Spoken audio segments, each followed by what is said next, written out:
Pick the straightest floor joist and lay it on top of the skids at the front of the building. Measure the distance it hangs over the skids and center the joist.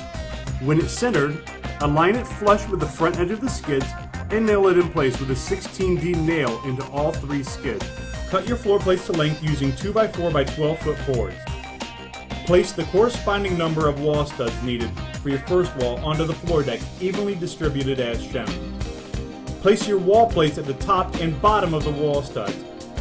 Nail the wall studs into the top wall plates, making sure to center the wall studs on the layout marks. Nail down the top of the sheet using a 6D nail every 8 inches across the top. Working with one rafter at a time, place one end of the rafter on top of the wall plate directly over a sidewall stud. Then place the opposite end on the corresponding stud on the opposite sidewall. Nail into place using 16D nails.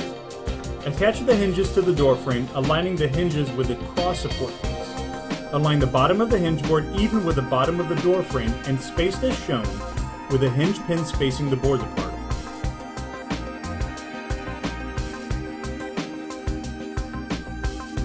Align the door frame flush across the bottom of the sheet and even with the inside of the underlap lip as shown.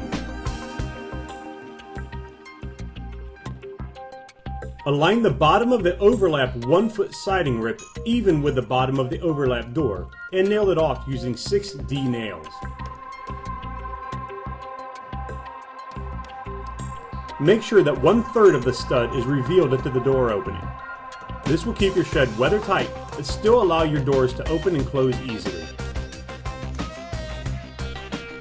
Line up the bottom of the sheet with the outside edge of the rafter along its length and nail it into place.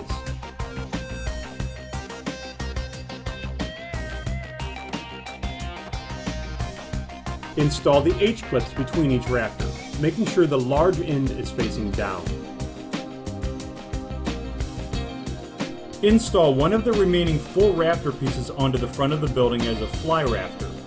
The tail of the rafter must be flush with the outside of the first rafter's tail. At the bottom of the trim, align it flush with the front trim and then nail it into the stud and work your way up from there, nailing as you go. While unrolling and nailing the fill into place, pay attention to the lines on the bottom roll. Make sure you keep the top roll straight and don't allow it to run crooked along the roof.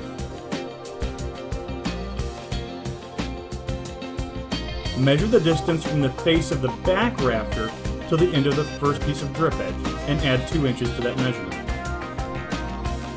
Cut a piece of drip edge to that length, then slip it under the first one and nail it into place. To cut your starter shingles, cut 6 inches off of 7 shingles using a utility knife. Start the next section of shingles by installing 2 turn-down shingles along the drip edge. Take one of the 6-inch tabs cut from the starter shingles and install it flush with the drip edge. The shingle may hang over the back edge of the building, but we'll trim that later.